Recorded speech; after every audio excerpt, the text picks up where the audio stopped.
So here we are looking at the Jones Explorer 159 versus the Jones Ultra Mountain Twin 157. I really was curious to see how these two boards compared. I've never been able to get them out at the same time and just like do an A/B test. And now that the Jones,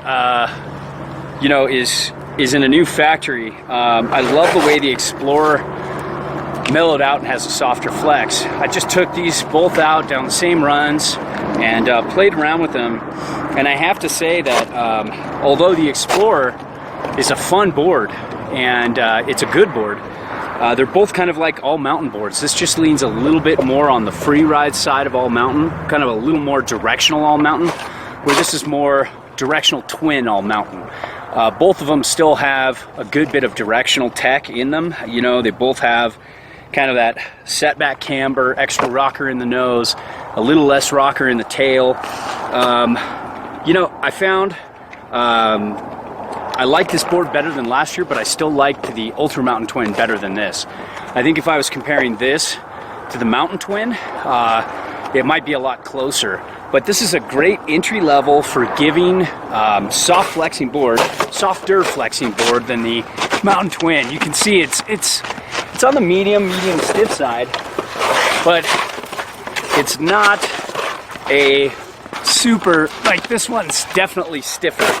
I would say this is medium stiff to stiff, and this is medium to medium stiff, kind of in that range.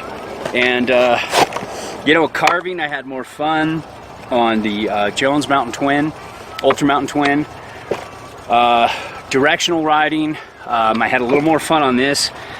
Riding switch, I had a little more fun on this. Ultra Mountain Twin just seemed like the better all-around board, although this will have just a slight edge in powder, but not too much. I like the turn initiation better on this. I liked carving better on this. I like bombing better on this. So I gotta say, like, overall, I'd say if you have the money and you want a perfect all mountain, like a close to perfect all mountain board that does everything okay but nothing great, here you go.